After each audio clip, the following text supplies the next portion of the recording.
Our presentation today will be on alternative ways to power homes after storms and hurricanes. Home battery systems increase resilience during outages. There are several ways to power home batteries that we will discuss today: solar-powered, hydro-powered, and microgrid-powered. Hi, my name is Sierra Simpson, and today I'll be discussing using solar-powered batteries in homes to mitigate power loss in the aftermath of hurricanes and storms.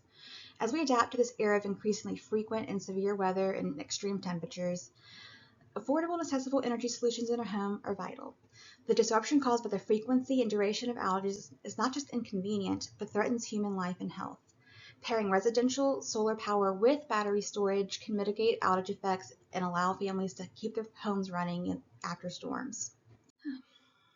A residential solar power battery system is comprised of solar panels, an inverter, battery, regulator, and wiring to connect to the home's electrical panel.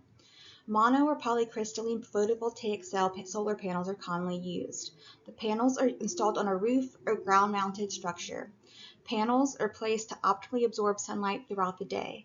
The panels are connected to the home's electrical system with an inverter to convert the panel's direct current output into alternating current that can be utilized by the home's electrical panel and distributed to power the outlets and appliances of the home. Solar power generated in excess of immediate consumption needs is stored in the batteries. Lithium-ion is the most popular, but advancements are being made in other technologies.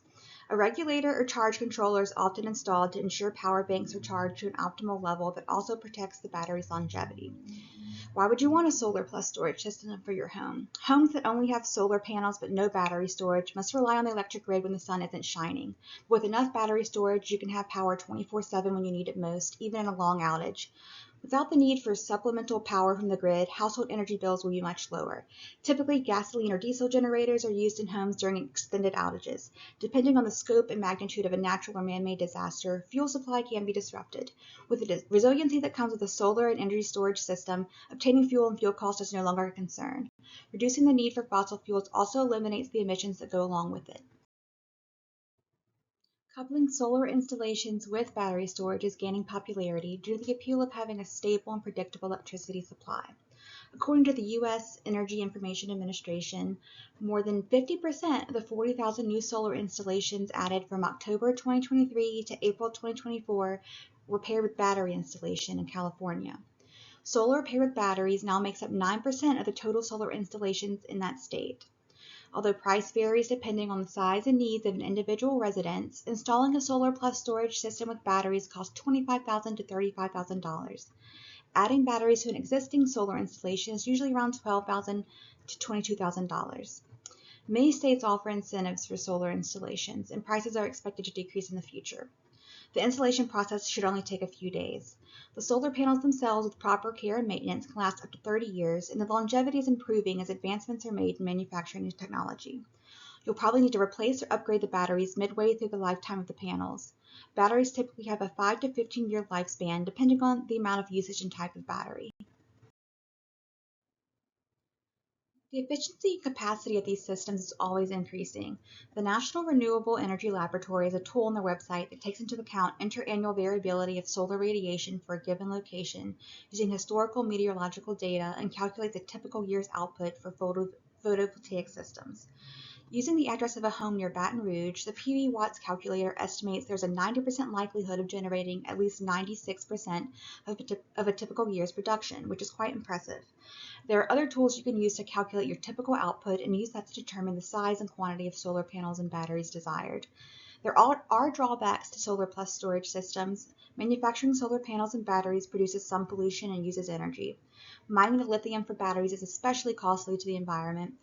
Waste associated with these technologies can be managed and recycled to conserve resources and lower the overall energy consumed. Lithium-ion batteries are also at risk of catching fire or exploding in some circumstances. Research to develop more sophisticated, safe, and clean elements of the system is underway. Installing solar energy with storage is more expensive than using traditional electricity sources, but with more efficient solar cells and storage, costs will be reduced dramatically. Solar energy is the fastest growing energy technology. With an expanding market for solar plus storage, the industry should be incentivized to proceed with further innovation and investment. The application possibility expands beyond just residential demands. Over 1 billion people worldwide are not connected to power grids. Solar power paired with storage can provide reliable electricity to homes in the US, and the potential globally is promising. Hello, my name is Billy Savoy, and I'm going to be discussing hydro-powered batteries in homes after storms and hurricanes. After analyzing consequences from previous natural disasters and with the increasing intensity of hurricanes, it is very clear that vulnerable communities are in urgent need for resilient energy sources to reduce or eliminate long-term risks to human life and property. Vulnerable communities include our children, our elders, our individuals that are disabled, and our low-income families. They are disproportionately impacted by natural disasters. When hurricanes strike with steady wind speeds above 74 miles per hour, it becomes a serious threat to our energy infrastructure. And it's often going to result in widespread power outages that can last from days to weeks. Renewable and sustainable energy sources offer homes with continuous power security during emergencies, and it's able to provide those basic human needs. So, cool air, preserved food, clean water, and access to life-saving communications.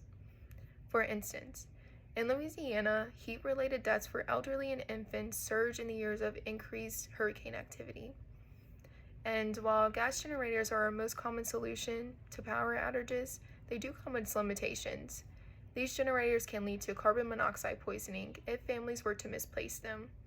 And additionally, they are costly for low-income families, and they may be compromised and unreliable during storms. As an alternative, hydropower home-based installations offer dependable and safer sources of energy in areas most vulnerable to hurricanes. Hydropower is a renewable energy. Its power is generated by a steady flow of water and has the potential to integrate with other renewable energy sources such as wind and solar, and it can also become self-sufficient after an outage. People tend to correlate hydropower with these massive systems, such as the Hoover Dam, but in actuality, the energy source can come from those huge facilities, and it can also range into very small-scale installations, such as irrigation ditches, natural streams, rainwater, and systems designed for residential usage. So, how does hydropower work? At its very core, hydropower relies on gravity and the hydraulical cycle, aka the water cycle. Common systems include turbines. Water flows into a higher elevation and then it's going to exit out at a lower point. This will allow water to pass through and spin a turbine to convert kinetic energy to produce electricity. Another system is a pump storage hydropower system. It is essentially a battery. So water is going to be pumped into a reservoir when electricity is at its lowest demand. So that's going to be nighttime. And it's going to release the water when electricity is needed at its highest demand, and that's going to be during the day. For households or small communities, micro hydropower systems are a very good option for renewable energy. It can be a consistent form of renewable energy as long as you have access to that flowing water. Systems typically generate 100 kilowatts of electricity, but 10 kilowatts is still a substantial amount. Micro hydropower systems require consistent flowing water, and it also is going to need those basic components such as a turbine, a pump, or a water wheel to transform that rotational energy from water into electricity. There are several options of turbines and wheels that can be used on your property or your community.